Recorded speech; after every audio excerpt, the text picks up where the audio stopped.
Good evening, everyone. I'd like to greet you all in Jesus' name. We thank Him who has again given us another opportunity to share His word.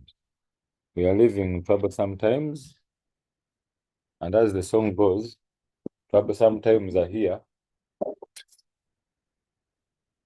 So it is high time we take seriously the things that God is telling us, that we may now comprehend His plan of salvation and how things are going to end. Let's talk about this. Revelation chapter 12, verse 17 says, "And the dragon was wroth with the woman, and went to make war with the remnant of her seed, which keep the commandments of God and have the testimony of Jesus."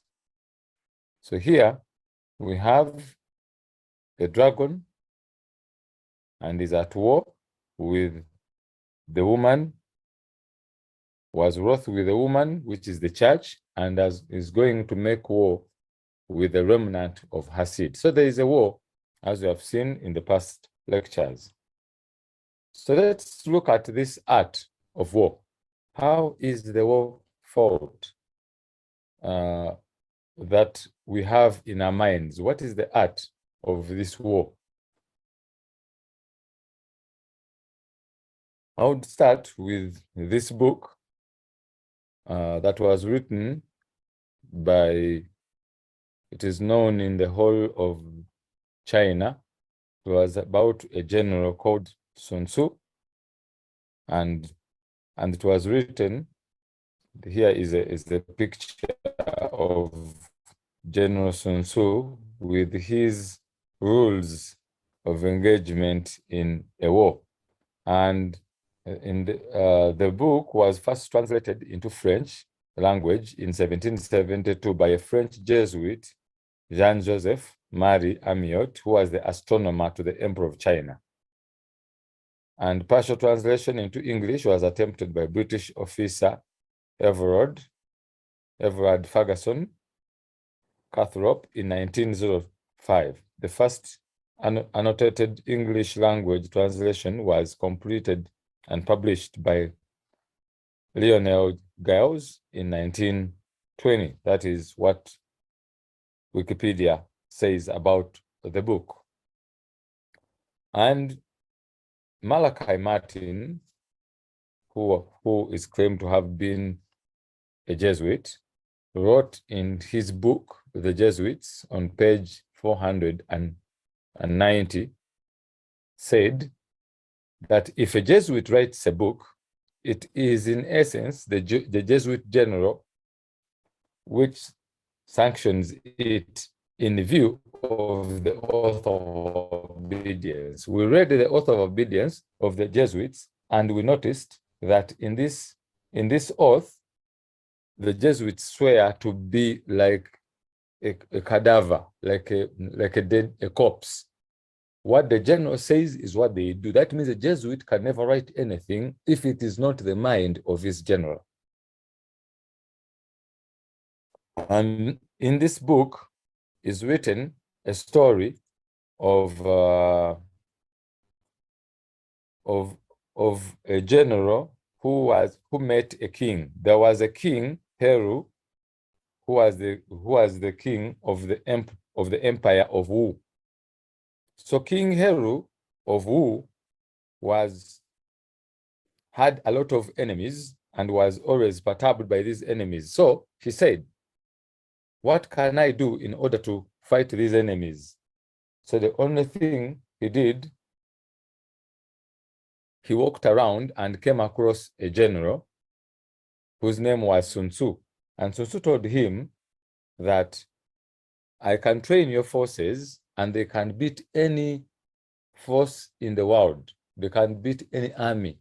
I don't care about the number, but I can train whatever number you have, and they can beat any force in the world." And the general said, "Okay." And the emperor said, "Okay, I'll try, but to make you my general, I have to prove you." And what is the proof? If you can train my wives in one day to become a very submissive force, then I will make you my general. And the general said, fine, it's okay. I can, that is okay, but also I have one condition. I have to give you that you give me absolute authority. So the emperor thought about it and said, fine, you have absolute authority. Go and prove in one day that you can train my forces. You can be the general that can train my forces. Then he went and found his wives. You can, there's a picture of the wives of the king.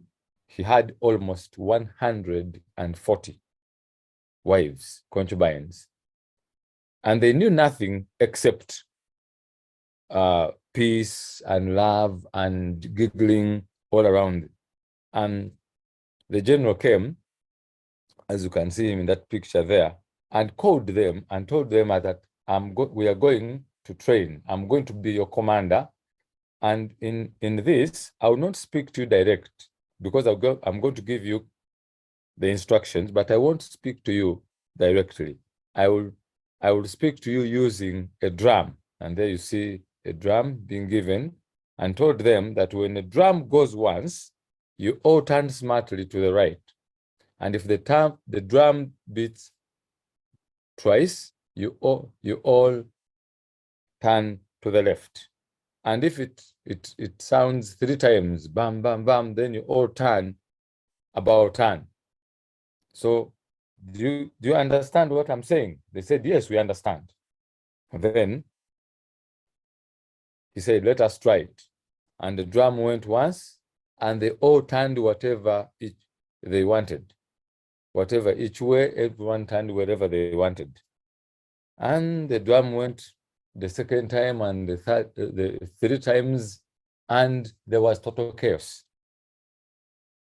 And the general said, ladies, I think you misunderstood me. Let me explain again. So he repeated and explained and explained and explained. Then asked, yes, they tried it again, and they turned whatever each way. Wherever each one wished, they went. So the general said, is there anyone in this unit that does not understand the order? And they said, we understand completely. Then the general said, then what we have is insubordination. And that is high treason. It's a very high crime, which is treason to the commanding officer of the forces. And therefore, the punishment is death. And he had gotten 2 of the king's favorite wives and had placed them as the leaders. So he got them and said, you 2 who are the leaders, come here, you're going to be executed. And they ran to the king and told him that, excuse me, they are going to kill your wives. This man has gone mad. He's going to kill all your wives. Something should be done. And the man and the king said, you are not allowed to kill my wives. Stop. And the man told him, the general told him, I have absolute authority. And he took his sword and chopped off their 2 heads. And they put them down and picked 2 from these others again and said, you and you come here. You are going to be the next leaders. Now let me repeat the order. And repeated the order. And no, there was no laughing, no giggling, fear only reigned in their hearts. And said, now the drum went once. And they all obediently did everything. No one was laughing or giggling. And the drum went twice, and they turned very well. So there was total order. But the king was devastated and decided to burn Sun Tzu. But when the armies poised on his kingdom, he said, oh, I think I should go back. And he went to the general and said, please, I capitulate. You can be my general. The general said, side conditions, absolute authority said, fine. But in one day, Sun Tzu had proved himself that he can be a general in one day. But it costed the lives of the leaders of the wives. In other words, the king lost but gained. He had to lose something in order to gain. Now, in this story, as Malachi Martin told us, that whoever writes it must be the general. And it was published, and the story was published in translated into French, but in 1772. And this was the time close to 1773 when the Jesuit order was suppressed. So it means that this was a message that they were trying to give to why there is going to be a suppression. In other words, the general, the king, this is a metaphor, it's a story, or it's a parable. The emperor is none other than the Pope. And the general is the leader of the Jesuits or the Society of Jesus. And they were given absolute authority, and they went into Rome itself, into the church, and made sure that they make total submission. People rendered total submission to the Pope, and anyone who did not listen was killed. So they were the inquisitors. The Jesuits were the inquisitors in Rome. At the heart of power in Italy, the Jesuits were the inquisitors. But in other places, there were the Franciscans, there were the Dominicans, not the Franciscans. There were the others in the Spanish Inquisition. There were other societies that did, but in Italy, at the seat of power, it was the Jesuits. In other words, they had to kill some of the leading people within the church, the women within the church, that they may understand how serious it is when a ruler gives you an order. And that is why in the entire Catholic faith, the leader has, when he speaks, everyone must listen with absolute obedience. In other words, every time you see such a thing propagated, when the masses have to submit with absolute obedience without murmuring, it is Jesuitism at its best. So let's see what the general wrote. And remember that the Jesuits went and did the Inquisition and slaughtered everyone that was playing with the power of the papacy, and the papacy was given the highest rank. Everyone had to submit with absolute obedience. But the king banned Sun Tzu a little. But again, he capitulated, as we shall see, and reinstated him as a general. Is it possible that the book was written at the time when the Jesuit order is going to be banned, to explain that the banning is just temporarily, but the emperor will reinstate us? It is just something we're going to do to go underground. So he wrote the rules or the standards of engagement, the rules of engagement. Number one, laying plans. All warfare is based on deception. Okay, who is the father of deception? He abode not in the truth, and there's no truth in him. He is a liar and the father of it. So this shows you that the only system that uses deception must be that very one. Hence, when able to attack, we must seem unable. Every war you have ever seen in the world, or you have ever heard of. It is based on deception. So even if it's a spiritual war, Protestantism and Catholicism, Jews and Samaritans, there must be a deception somewhere. Some people must be deceived in order to win them. But if there is engagement, they know they cannot win because the light overcame the darkness.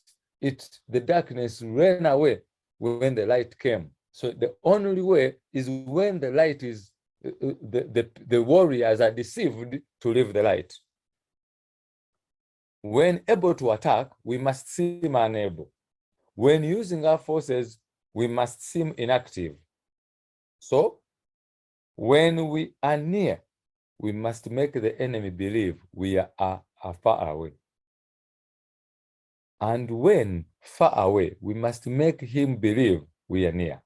Question today, is Rome, is the papacy proving itself to be so near to the persecution or showing as if it is very far away? It is showing right now, it is pretending to be very, very far away. So they are even showing that they are unable to attack. There's nothing, but when you are near, make the enemy think you are very far away. So in this art of deception, what we are seeing today, when churches are being allowed to go back and pray, and you're allowed to go back to normal, it is a lie. It is a deception. The man knows what he's doing. When we are able to attack, we must seem unable. That is why Rome is seeming very unable to attack, but truly it is more than ready. When using our forces, we must seem inactive. It is Rome showing its inactivity today, 100%. It is showing as if it has no intention whatsoever in the religious affairs. Hold our baits to entice the enemy, feign disorder and crush him. If he is taking his ease, give him no rest. So is the time coming, if we are enemies to Rome, and Rome said Seventh-day Adventism is anti-Catholic in its nature until it cannot cease to be anti-Catholic or it ceases to be Adventism.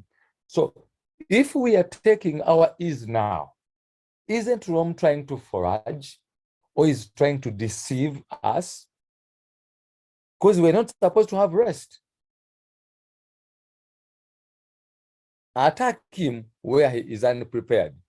Appear where you are not expected. Brothers and sisters, listening right now, know this, that this time we are having, as if Rome is unable, is more than able and very ready to attack. It is just the hand of God, just holding a little, saying, please wait and wait. Let us give them some little time. But Rome is more than ready to attack, as we're going to see in the next episodes. Now, the general who wins the battle makes many calculations in his temple ere the battle is fought. So this is not a military man. This is a spiritual man, because he does his calculations in his temple. And this book is compulsory reading for all the military in the world. They all read this book. In fact, in China, all students must read this book. It must be read. So is it possible that the calculations that are in the world today are calculated within the temple? It is interesting that many have said that when the United States Army is going to, let's say, to the Arab world, is going to Afghanistan, or is going to Iraq, the Cardinal of New York takes them into the chapel and prays for them and sends them on a crusade. So that means the man who orders is religious, but they're going to something that looks to be political. It's not. These are all deceptions. The warfare looks political, but it's religious. It's all part of deception. Now, let's go and see. Were these rules applied? This is UW religion today, how Constantine created the Christian church. There is the page, let's read. Constantine appeared on the scene in the midst of the so-called Great Persecution, which began in 303 under Emperor Diocletian. By 305, the problems caused by the persecution were overtaken by those of determining Diocletian's successor. More than 6 different generals would fight to become next the emperor. Constantine stood out because he became a Christian and unabashedly made Jesus the patron of his army. So it is not that he was a Christian, no. He just made as if Jesus is the patron of his army. By 313, just 2 contenders remained, Constantine and Licinius. The two jointly issued the edict. Hello?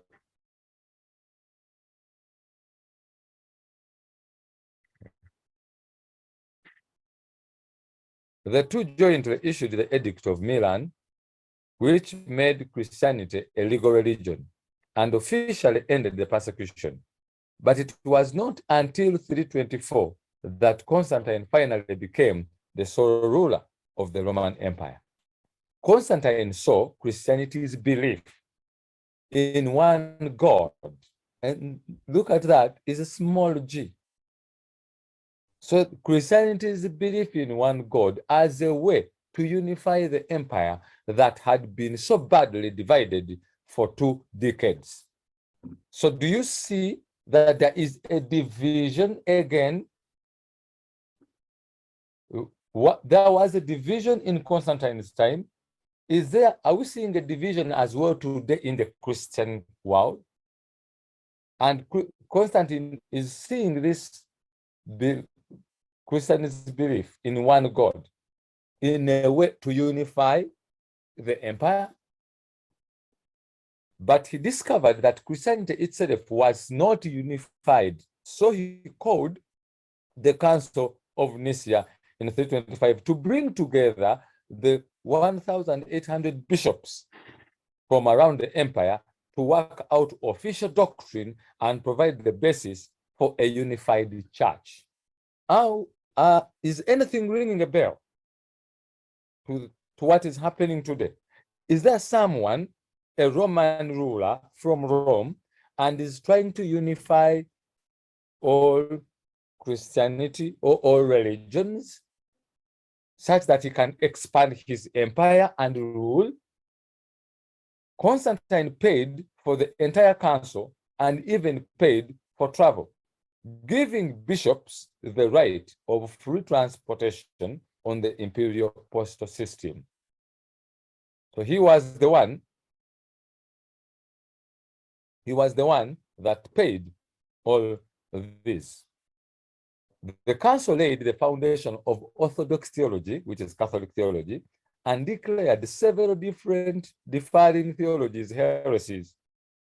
Constantine's support initially gave Orthodoxy the ability to require Christians to adopt their doctrine of commemoration, while during the next few decades, the church's fortunes waxed and waned. Within a century, Christianity had been declared the official religion of the Roman Empire, and non-Christian religions were in steep decline. Now, this is very important. Historians now debate whether the first Christian emperor was a Christian at all. That man was a Christian at all. Some think him an unprincipled power seeker. What religion he had, many argue, was at best a blend of paganism and Christianity to purely political purposes. Are we seeing something?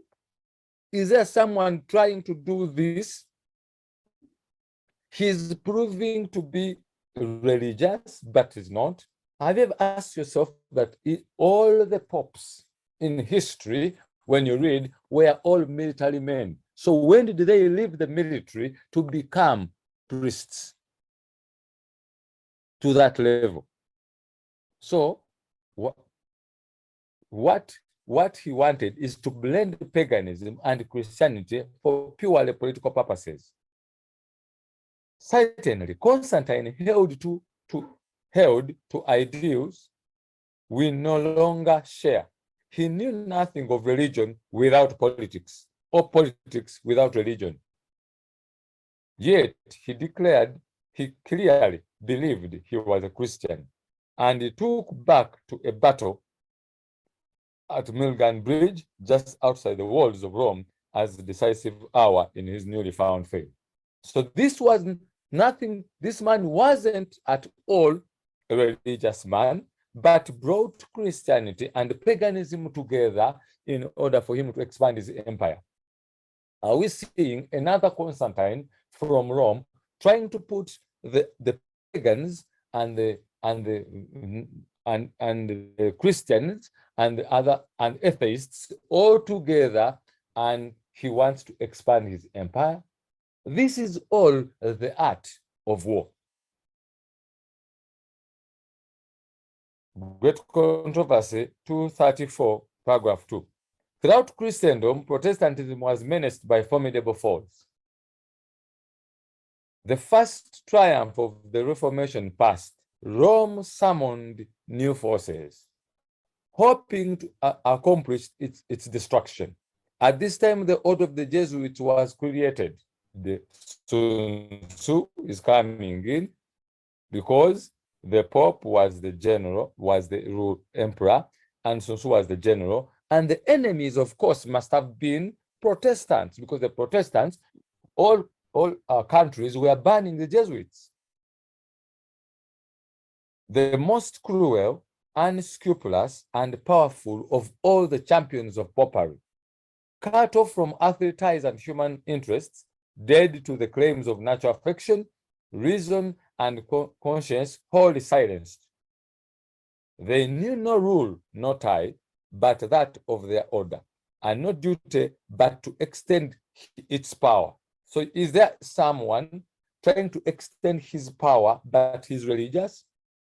The gospel of Christ had enabled its adherents to meet danger and endure suffering, undismayed by cold, hunger, toil, and poverty, to uphold the banner of truth in face of the rack, the dungeon, and the stake. Christians, do you listen to this? The gospel of Christ enabled its adherents to meet danger and endure all that suffering, hunger. There are many of us who even at churches shout when they're not given even flesh, even food. But Christ himself first went to the desert to kill that appetite man that rules man. And today, many people can even fight on occasions, and they claim to be Christians. To combat these forces, Jesuitism inspired its followers with a fanaticism that enabled them to endure like dangers and to oppose to the power of truth or the weapons of deception. So they brought all the weapons of deception. Do you see someone using deception? There was no crime too great for them to commit, no deception too base for them to practice, no disguise too difficult for them to assume. This is all part of deception. You disguise yourself, you You can find any crime and commit it, no problem.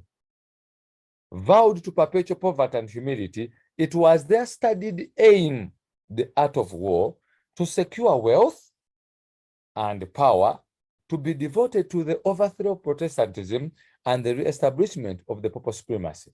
So let us accept and go down, but let us get the wealth and the power. Once we have these two, we have the power, we have the wealth, then there can be no buying and selling. Then this Protestantism are in our hands. These Protestants are in our hands.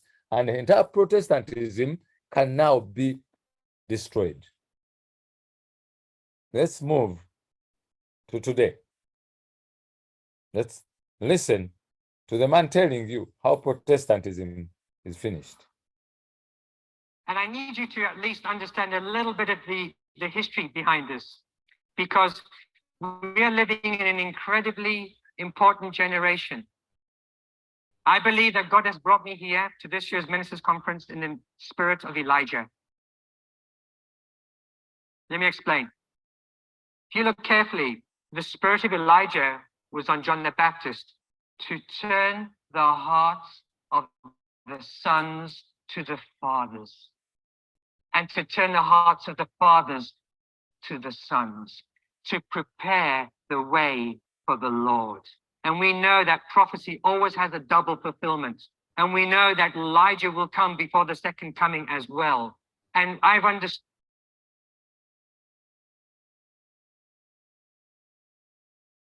that the spirit of Elijah is the spirit of reconciliation, to return hearts to each other.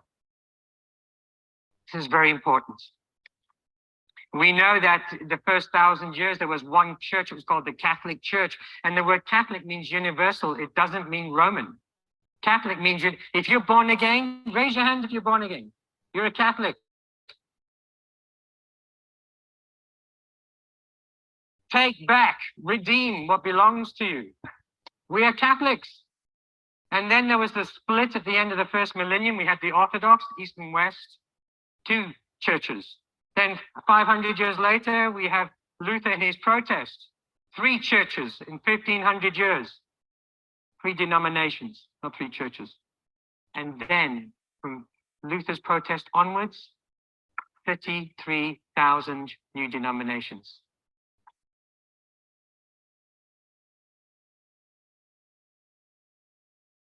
I've come to understand that diversity is divine. It's division that's diabolic. He has come to understand that diversity is divine, but division is diabolic. And the word diabolic means from the evil one. When you hear the word diabolic, it means from the evil one. Now, Luke chapter 12, verse 51 says, suppose ye that I came to bring peace on the earth? Nay, but rather division. So if he says division is diabolic, division is from the evil one, and Jesus said came to bring division, then Jesus is the evil one. This is what the man is trying to say. What did they say? They clapped their hands. It's true what you were saying about the glory. I agree with you, of course it's true. The glory that the Father had, he gave to Jesus. The glory was the presence of God. What is the charismatic renewal? It's when we experience the presence of God. And he said, and I give them the glory, pragmatic reason, so that they may be one. It's the glory that glues us together, not the doctrines. It's the glory. If you accept that Christ is living in me and the presence of God is in me and the presence of God is in you, that's all we need. Because God will sort out all our doctrines when we get upstairs. Therefore, Christian unity is the basis of our credibility, because Jesus said, until they won, they will not believe. The world will not believe, as they should, until we are one. Division destroys our credibility. Have you heard that? Division destroys our credibility. Christian unity is the basis of our credibility. Is there someone who is trying to bring back Constantine's? There is nothing new under the sun. This is the art of war. if you fail to beat your enemy, unite with him, maintaining your mindset, and for him will forget that you are in a war. It is fear that keeps us separated, because FAR, false evidence appearing real, because most of your fear is based on propaganda. Now, why is it historic? Okay? So, are you seeing a Jesuit trend is trying to tell, really practicing this art of war, of bringing people to all together into one boat. And they are all happy, saying whatever they want.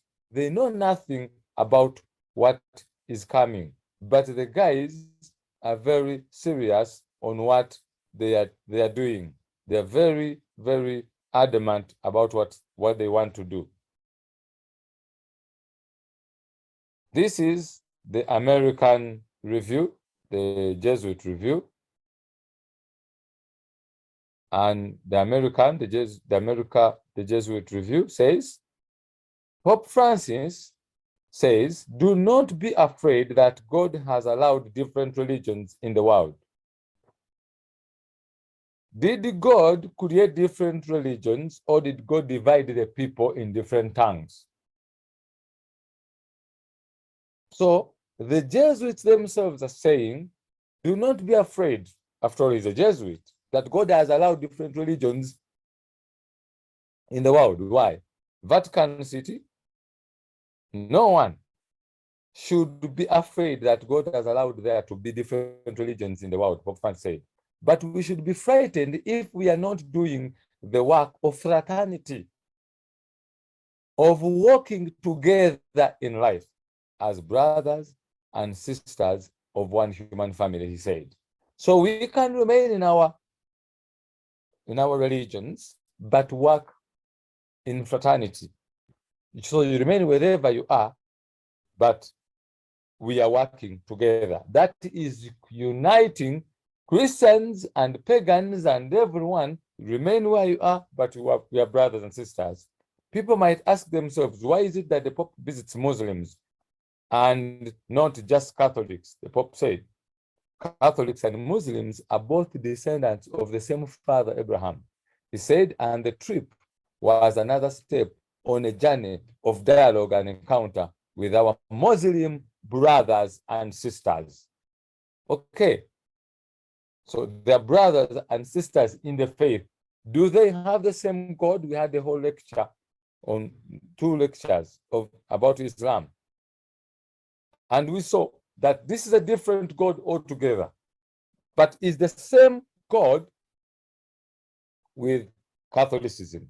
So Catholicism and Muslims are both descendants of the same father, Abraham. I wonder which Abraham is that, or that is. The Pope said he wanted to follow in the steps of 2 great saints, Saint Francis of Assisi, who brought a message of peace and fraternity, to Sultan al-Malik al-Kamil 800 years ago, and Saint John Paul II, who visited Morocco in 1985. Pope Francis said, people also may wonder why God allows there to be so many religions, different religions in the world. Why? Some theologians say it is a part of God's permissive will, allowing this reality of many religions. Some emerge from the culture, but they always look toward heaven and God, the Pope said. So even if you're worshiping a stone, according to the Pope, you are worshiping God. Isn't this Constantine trying to put people together? Now let's hear him say it himself. A me dà gioia che voi siete riuniti per lodare Gesù Cristo, l'unico Signore, e pregare al Padre e ricevere lo Spirito. Questo dà gioia perché si vede che il Signore lavora in tutto il mondo. È nostalgico perché, ma succede come nei quartieri tra noi. Nei quartieri ci sono famiglie che si vogliono e famiglie che non si vogliono, famiglie che si uniscono e famiglie che si separano. E noi siamo un po', mi permetto la parola, separati. Separati perché i peccati ci hanno separati, i nostri peccati.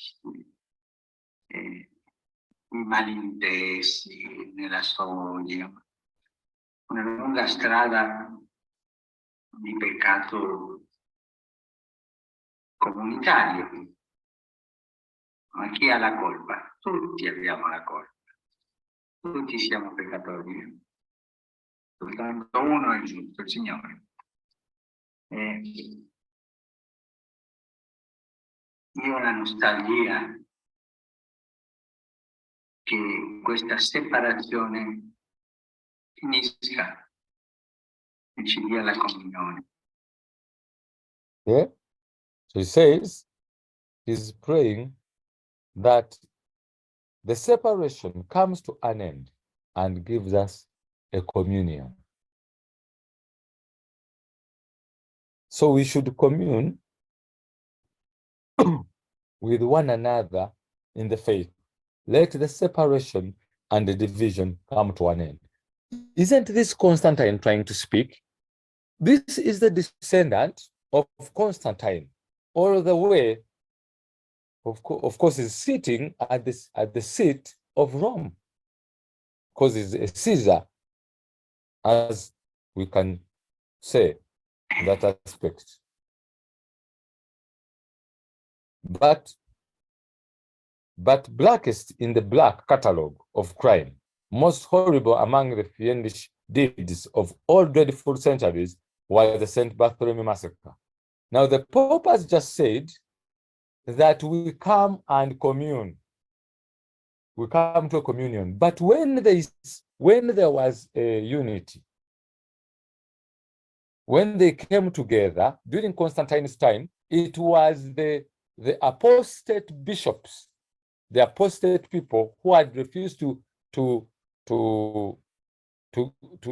be burnt at the stakes, and they had denounced the faith. They are the ones that they were made bishops to write a new religion, and the persecution ended.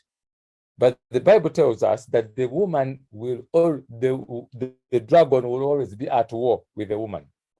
Now, when the Pope keeps calling people to a unity, ask yourself, this unity, what will it lead to?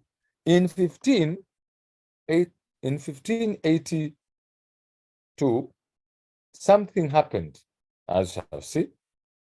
The world still recalls with shuddering horror the scenes of that most cowardly and cruel onslaught. The King of France, urged by the Romish priests and prelates, lent his sanction to the dreadful work. A bell tolling at dead of night was a signal for the slaughter. Protestants, by thousands, sleeping quietly in their homes, trusting to the plighted honor of their king, were dragged forth without a warning and murdered in cold blood.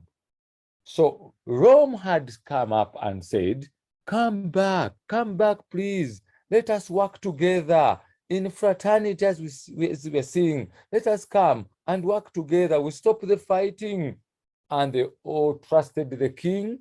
The king told them, I will protect you. So the kings of the world, like the king of France, told them, come out. So the people who had gone to hide themselves came up from the caves, from the hills, and were given a place where they should sleep. But in the night, they were murdered in cold blood. Is it possible that this call as well, calling us to the fraternity and coming together, we should never trust Rome at all? The Pope, Gregory the 13th, received the news of the fate of the Huguenots with unbound joy. So the Pope was happy. The wish of his heart had been gratified, and Charles the Ninth was now his favorite son. Rome rang with the rejoicings. The guns of the castle of St. Angelo gave forth a joyous salute. The bells sounded from every tower. Bonfires blazed throughout the night, and Gregory, attended by his cardinals and priests, led a magnificent procession to the church of St. Louis, where the Cardinal of Lorraine chanted a Te Deum. So they were happy. We cannot trust a system that in history has proved that every time it is trusted, how can you trust the devil, who is called the father of lies, also called the murderer? He was a murderer from the beginning. How can we trust him, since we know that this is the representative of him, and his representative, the dragon, gave him his seat? How can we allow this man to shape everything in the world? And we just look, everything he says, even within the ranks of God's people, everything is implemented to the letter, because they don't see who is behind. Remember, it was the king who slaughtered them, but by the sanction of the priests and the Pope. Right now, you may not see the Pope, you may not see the Pope doing things, but the government may say something, but behind it is the priests that are sanctioning it.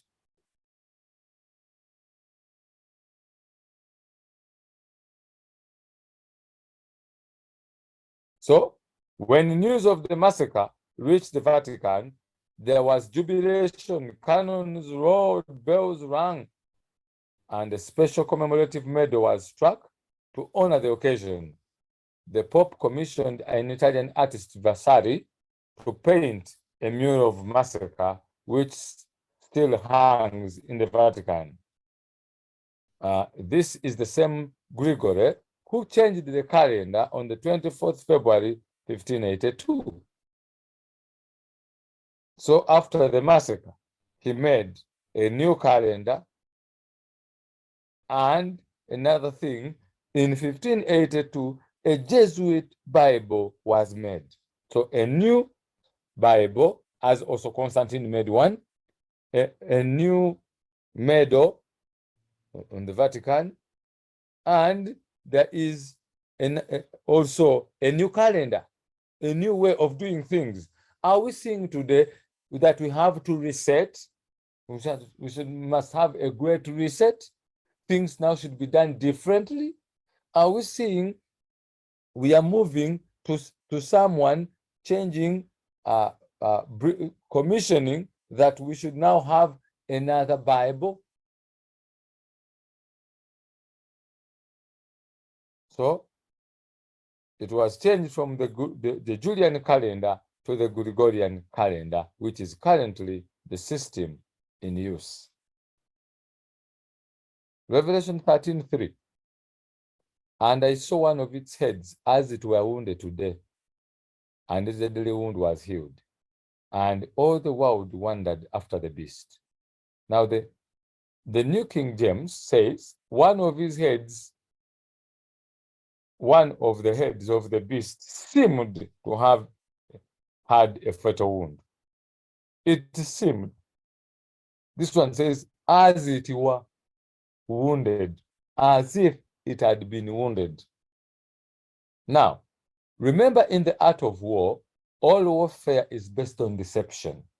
Is it possible that you can deceive them that you have been wounded, but you are not really wounded? Then what you have quoted as a deadly wound, you heal the wound with the time, such that you can come back and everyone does not see you the way you are. Because the whole world must wonder after the beast for having survived all these years the wound. Yet it was what was a deceptive wound. Is it possible that that someone can intentionally do bad in order for him to be crucified or to be burned, and then he goes underground and comes back in a new way that no one can even know that this is the same guy that was burned?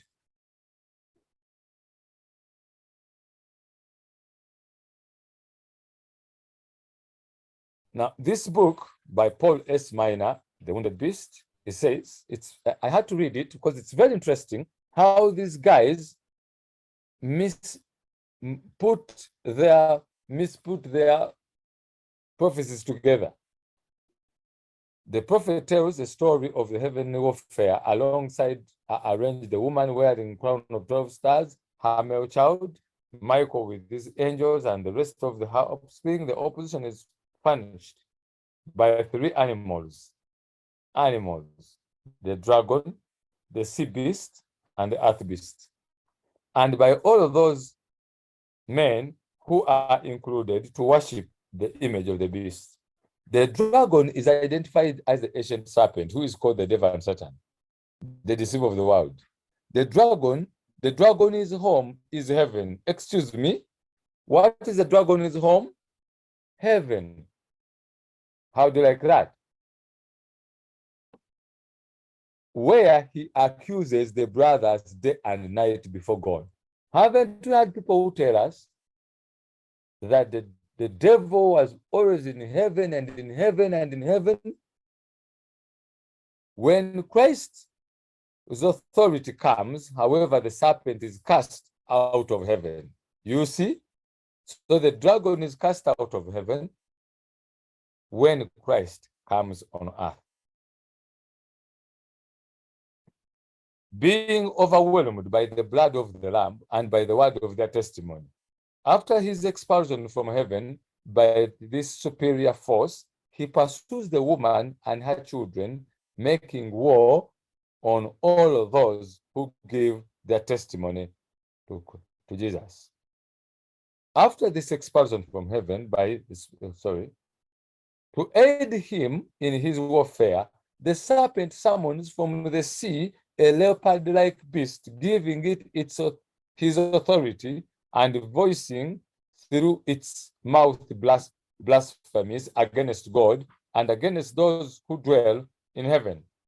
This beast is permitted to make war against the saints and conquer them. But to achieve this goal, it calls for help from a second beast. Have you heard that? One who rises out of the earth. The function of the earth beast is to make the earth and its inhabitants worship the beast. This function is accomplished through deceptive words and signs by which the first beast is accorded a life and a power which it would not otherwise possess. This is a strange kinship among these three animals. All share in common power and authority, and according all have horns. All seek and gain man's worship and adoration by utilizing the fears of men, fears which appear to be justified by the manifested spirit ability to destroy all opposition. All rely upon deception, because only when men are deceived by false claims can they be induced to blaspheme God by worshiping the beast. All of the above is false, but I only conquered with this part. All rely upon deception, because only when men are deceived by false claims can they be induced to blaspheme God. But again, they say blasphemy is when you worship the beast. No, that's wrong. No one on earth is exempt.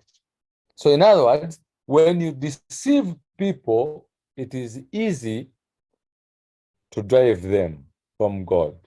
Doesn't God say, do not turn away to them and be deceived, and turn away to them and worship their images and worship those images? So the Bible tells us that that's what Satan will use. Wasn't there a deception in history where men could deceive others in order to win them? Many wars have been fought on deception. So how did they manage to deceive the entire Protestant world in this warfare? Lorenzo Ricci was the general of the Sons of Jesus, was an Italian Jesuit born in Florence, Italy, elected the 11th superior general of the Society of Jesus. He was also the last before the suppression of the Jesuits in 1773. He did his philosophy and theology at the Roman College of Rome. He was meant to be a professor of sacred science and specialized in theology. Along with the teaching, he was also the spiritual guide of many young religious at the Collegio Romano, or the Roman College.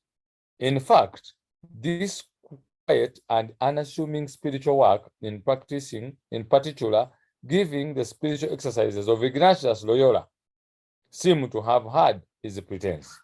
So here was a general who lived in the time of the suppression. And he's the one who sanctioned the writing of the book, The Art of War, to be translated, because they had to inform the people what is going to happen. So what happened? Let's go to the book, Rulers of Evil, by Tapa Sosa. Says, if the Society of Jesus could conquer, though believed dead, could not its superior general do the same? When Lorenzo Ricci died in his cell at Castel San Angelo on November 24, 1775, what if his death was no more physical than the supposedly establishment of his army?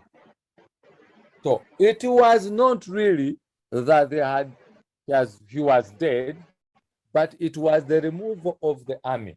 Because once the general is removed, the army is removed, then the general is dead. But you can remove the army, the general goes underground and waits and makes another army and comes back. But if you kill the general, the army is dead.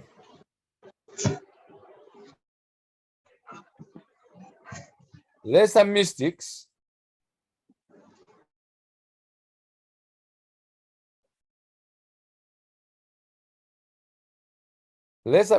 than Ricci, who secretly commanded the executions, were known to die and resurrect at the threshold of important endeavors. So they just pulled down whatever they were doing, and everyone thought they were dead, but they just pulled down. And that's why the Bible doesn't say it received the wound. It was as if it had received the wound, as it were wounded. Let's see. During the fall of 1775, Congress authorized a committee made up of Benjamin Franklin, Thomas Lake, Benjamin Harrison, George Washington to consider and recommend a design for the first United Colonial flag. The so-called flag committee traveled to Cambridge, Massachusetts. There, according to the only known account of its proceedings given in Robert Allen Campbell's book, Our Flag, the committee mysteriously shared its authority with a total stranger. This stranger was an elderly European transient known only as the professor.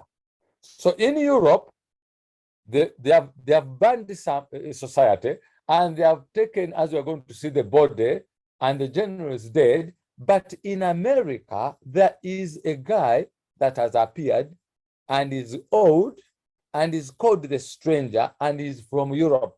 Who do you think that must have been?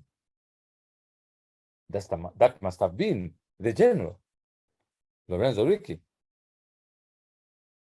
He had arrived from parts unknown at summer's end. And they put in brackets, the prisoner of Castel San Angelo had not been publicly seen in 2 years. Ample time to manage, brush resurrection to the papacy, relax, pack important things, die the philosopher's death, and take 3 months voyage to Boston Harbor. So, did they really die? Was the order dead? No.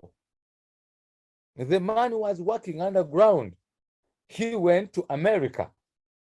Since his arrival, the professor had occupied a guest room in a private Cambridge home, whose hostess, only of his honest and intelligent disciples, would remember him in her diary, cited in Campbell's book, as a quiet and very interesting member of the family. What the hostess records about the professor matches remarkably what is known about the character of Lorenzo Ricci. For example, the professor is perceived to be more than 70 years of age. Lorenzo Ricci was 72. The professor spoke many languages fluently, displayed an encyclopedic knowledge of history, and was seemingly at home upon anything.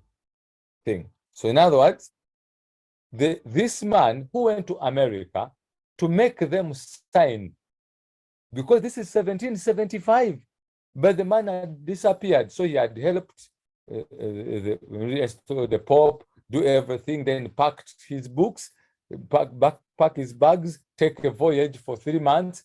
You land in America. And what are you going to do? You are going to establish a new colony. Remove yourself from Europe. Everyone knows you are dead. You go and organize a new state, a new leg for Rome, which was at Constantinople. What if you move it from Constantinople and establish it in Washington, D.C.? Isn't that interesting? Let's look at Maryland. This is the island, Maryland, where they believe the man landed. Maryland history, for example, is grounded in the liturgical calendar. We recall how the original settlers of Maryland, many of whom were Roman Catholics, set sail from England under the spiritual direction of Jesuit Father Andrew White on November 22nd, 1633. Do you remember the voyages and the explorers and Christopher Columbus? Do you know that all of these were Catholics, and on this ship were Jesuits sailing to the new land to establish a new colony? But everyone does not know what is happening. So is it possible that they were just deceiving? It is the art of war. Pretend you are unable, you are not around, but you play everything in the background. How do you wage war? Hence, a wise general makes a point of foraging on the enemy. So you forage on the enemy. Now, in order to kill the enemy, our men must be aroused to anger, that there may be advantage from defeating the enemy, that they must have their rewards. So you make people angry by showing them, by creating chaos, by creating TV, you create fear, and men are very angry and are ready to fight anyone they will find who is against this. So what if you create something, you want climate change, and you create disasters and people die and diseases, and everyone is fed up and say, what is the solution to all this? And we say climate change, and someone comes and says climate change is evil. That person will be killed because men are angry. In war, then let your great object be victory, not lengthy campaigns. Rome doesn't have time for campaigns. It doesn't. Objective is to win. Whatever the Pope is doing, it is to win. Thus, it may be known that the leader of armies is the arbiter of people's fate, the man on whom it depends whether the nation shall be in peace or peril. So the general is the one that decides. So let's see if that one also happened. All countries were expelling the Jesuits and shipping them by whatever means to the Papal States. Some too old for such treatment died, and others left religion and became secular priests. By 1773, the separation was complete. And in fact, when you go they always act these things like in movies like The Last Night, where they will show you the general dying, but saying, "Let me die, but the spirit will live." And these guys pretend to be local people, but kept everything. They knew what to do, and the time came, they attacked when the enemies thought these guys had given up. On August 16th, the brief of the separation was read to the assembled Jesuits, and they dispersed to various locales and to other works. On August 17th, Ricky, the unfortunate general, was battled off to prison in Castel San Angelo, where he languished for 2 years. Now listen carefully. We have read, this is www.reformation.org, but we have read in Rulers of Evil, but these 2 years, the prisoner wasn't in there. This is deception. Be careful when you hear someone is in prison, but you have not gone to see him there. He may not be in there. He was 2 years not even permitted to celebrate Mass or receive visitors. So why was he not allowed to receive visitors or not permitted to celebrate Mass? What if he wasn't there? It is possible that he wasn't there. That's why they could not tell people that he received Mass. We have banned him. We have totally put him in cages. No one sees him, but the guy is not there. He's in America, where they don't know him. So this is Castel San Angelo, where the Jesuit general was taken. And it is interesting, according to the design, that there is a tunnel from the Castel San Angelo directly 4 minutes to the Vatican City, underground tunnel. So that means there it is, and there is the tunnel. So there is a tunnel from Castel to the Vatican or St. Peter's. That means these guys knew exactly what they were doing. On the surface, everyone thought they were dead, but they were very much alive. Eventually, he died. Remember, we know what it means to die. They told him he's dead. They got something and they put it in a box, as we're going to see. After 15 years as general, he testified to the end that the society was innocent of all the accusations thrown against it. By order of Pope Pius, his solemn funeral was held in the church of San Giovanni di Fiorentini, the church closest to Ricky's prison.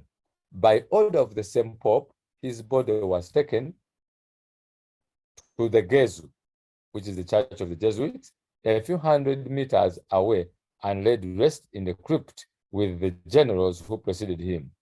However, Ricky's imprisonment and death and the letter of separation did not bring the desired end of the society, you see? So they had not ended. Nothing was happening. This is the art of war. This is the church of San Giovanni di Fiorentini, and this is the Gesù, the church of the Gesù. And what is there in front? There you can see those two there. Let's go and see what they mean. There is Ignatius Loyola with a sun on his head, and she is stepping on Luther. And this is Francis Xavier stepping on none other than John Calvin. So Protestantism must be annihilated. That is our goal, and we have the sun in our mind. It is sun worship that is on our head. The God of the sun is the one we worship. It's interesting that many people today do not know this history and they look at the Jesuits in another direction. No one knows what happened. So the bull of the reestablishment was given, and bull of the reestablishment of the order of the Jesuits, Pius, bishop, servant of of God. He said the care of all churches confided to our humility by the divine will, notwithstanding lowness, he issued that this let's read here.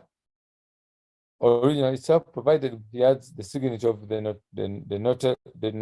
notary public and the seal, said that no one be permitted to infringe or by any audacious temerity to oppose any part of this ordinance, and that should anyone take upon him to attempt it, let him know that he will thereby incur the indignation of God Almighty on the whole and the holy apostles Peter and Paul. Okay, so the Jesuit order is reestablished, and if anyone tries to disturb this order or to ban it, he's in trouble. And what happened?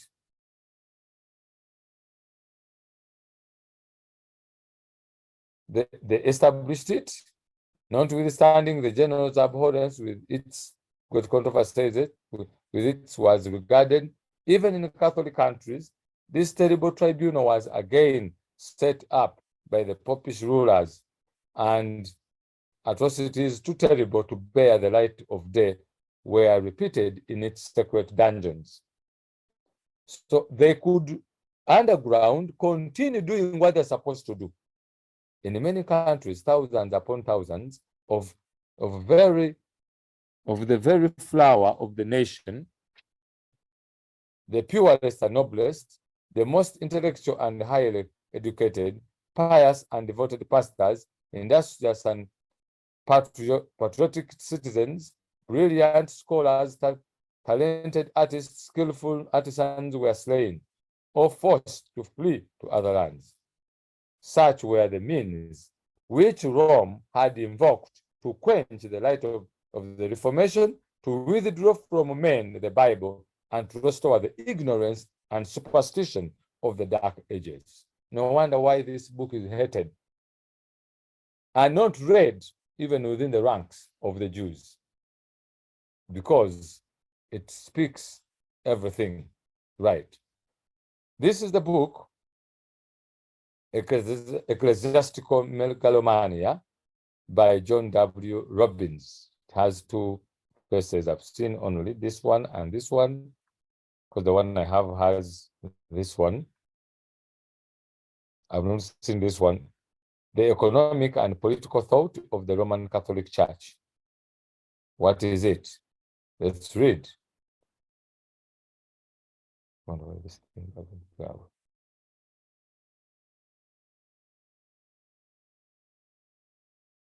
One Roman Catholic priest in America, comparing his church to a corporation, wrote, "The Catholic Church must be the biggest corporation in the United States." Excuse me, in the United States, the so-called Protestant nation, but the biggest. We have a branch office in every neighborhood. Our assets are real estate, and real estate holdings must exceed those of the Standard Oil, AT&T, and the US Steel combined. All these mega companies, the Vatican's holdings are greater.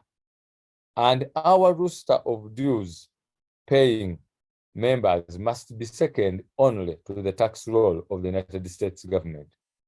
Worldwide, of course, the Roman Church state rosters of members rank behind the entire population of only two nations, China and India. He continues, in addition to being the world's largest, oldest, largest, most powerful, and most influential political ecclesiastical institution, the Roman Church state may also be the world's wealthiest. Certainly considered merely as a church, it is the world's wealthiest institution. Only the assets of a handful of civil governments might surpass its massive wealth. It is very difficult to ascertain the assets of the Roman Church state. The organization does not report its holdings to anyone, including its members, and researchers who have endeavored to discover its riches have found no limits to them, only to their ability to see the horizon. So no one, it reports to no one. No one can go even to validate or value, because it's the overall controller. According to canon law, the control of all property of the Roman Church state belongs to the Pope, its supreme emperor. Okay? Now, let us look at the spies. Hence, the use of spies, of whom there are 5 spies classes: local spies, inward spies, converted spies, doomed spies, and surviving spies. When these 5 kinds of spy are all at work, none can discover the secret system. This is called divine manipulation of the thread. It is a sovereign's most precious faculty. Now, who is the father of the spying network in the entire world? The Roman Catholic system. In fact, they say the Vatican's intelligence and food resources are second to none. So they have local spies, means employing the services of the inhabitants of the districts. So they come and give services. Having inward spies, making use of officials of the enemy. Having converted spies, getting hold of the enemy's spies and use them for our purposes. What about doomed spies? Doing certain things openly for purposes of deception and allowing our spies to know of them and report them to the enemy. Now, if you look, let's first read this quotation and understand what they mean. When appearing as members of their order, they wore a garb of sanctity, visiting prisons and hospitals, ministering to the sick and the poor. Is there someone today using this tool, talking to the sick, hospitals, prisons, and poor, professing to have renounced the world and bearing the sacred name of Jesus, who went about doing good, but under this blameless exterior, the most criminal and deadly purposes were concealed. Many people look at the Jesuit order and what they do, building schools, visiting hospitals, and what they say, wow, these guys are good. But under this blameless exterior, the most criminal and deadliest purposes were concealed. And it was a fundamental principle of the order that the end justifies the means.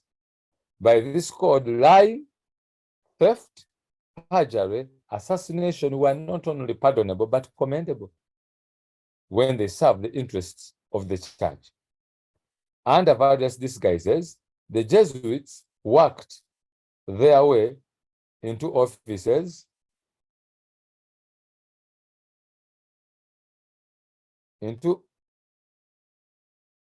of state, climbing up to be the counselors of kings, and shaping the policy of nations. They became servants to act as spies upon their masters. You see the spy network. They established colleges for sons of princes and nobles and schools for common people. And the children of the Protestant parents were drawn into observance of popish rites. All the outward pomp and display of the Romish worship was brought to bear to confuse the mind and dazzle and captivate the imagination, and thus the liberty for which the fathers had toiled and bled was betrayed by the sons.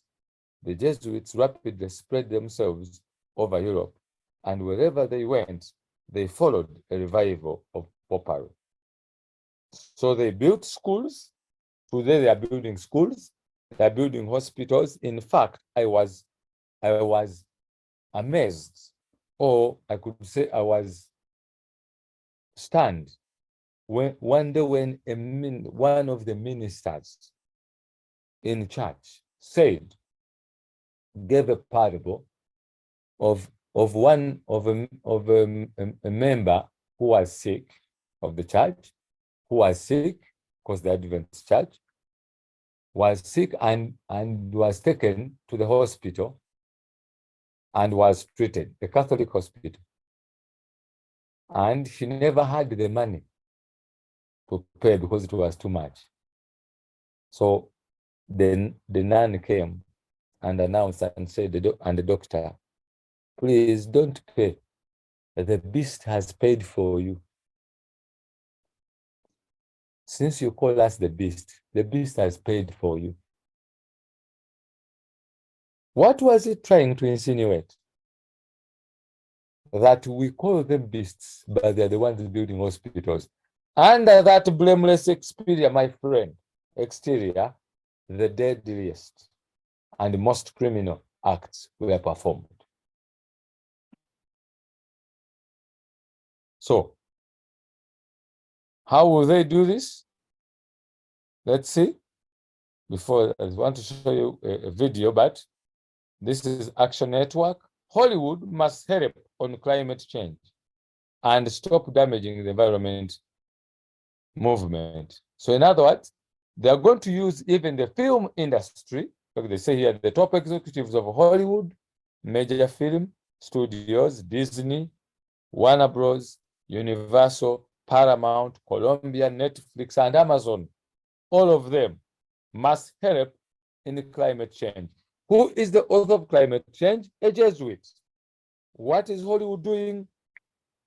Fulfilling. Okay. Earth to Hollywood, make more climate movies. So Netflix, all of these, all the movies they're making must be in line with the climate. Okay. Hollywood films are powerful culture force that can shape and shift public attitudes and behaviors on real world issues. So you see, these things are designed. These movies are not for entertainment. They are designed to shape and shift public attitudes and behaviors on real world issues. So when I show you something, don't say this is about movies. No, this is about shaping and shifting public attitudes and behaviors to something of the real world, what the issues that the world is bringing. So here was the war. Everyone knows about Troy. I would like you to see and know, how did Rome end up ruling all the kings? How did they get to rule all the kings? Today we see presidents ruling their countries. Today we see kings and the majesties and the Queen of England, the sultans and the what. But how do they rule? Yet they are subject to the Pope. How do they do it? Listen to what is in this simple clip. This was the Trojan War when Greece was expanding. How did they do it? Listen to what they said.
Good day for the prince. I told you yesterday, and I'll tell you again today. Remove your army from my land. I like your land. I think we'll stay. Like your soldiers, too. They fought bravely yesterday. This is Agamemnon. He was the king of Greece, and he wanted to conquer another kingdom. And he listened carefully because he takes the very position of the Pope. Not well. Bravely. We won't fight for you. That's what the Lycanians said. And the Arcadians. And the Achaeans. Now, they all fight for me. You can't have the whole world, Agamemnon. It's too big, even for you. I don't want to watch another massacre. Let's settle this war in the old manner. Your best fighter against my best. And if my man wins, we'll leave Thessaly for good. I'm a generous man. If mine wins, you can keep your throne. But Thessaly falls under my command to fight with me whenever I fall. Have you heard that? They have said, listen, you can keep your throne, but Thessaly falls under my command to fight with me whenever I fall. and the man agreed. So in other words, you can keep your crown in England, you can keep your throne as a sultan, you can keep your position as a president, but every time I command you, you please come and fight for me. That is the basis that is given by Rome. They remain emperors, so they are just foraging on the ground. This is the art of war. You think they're ruling, but they're not really ruling. Behind the scenes, there's someone who commands them. So when he says, do this, kill those ones, they will go and kill them because that is the order from above. That is the art of war we are seeing. The Roman church state is a hybrid, a monster of ecclesiastical and political power.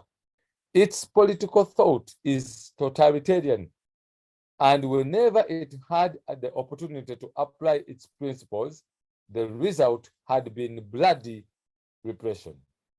If during the last 30 years it has softened its assertions of full, supreme, and irresponsible power, and has murdered fewer people than before, such changes in behavior are not due to a change in its ideas, but a change in its circumstances.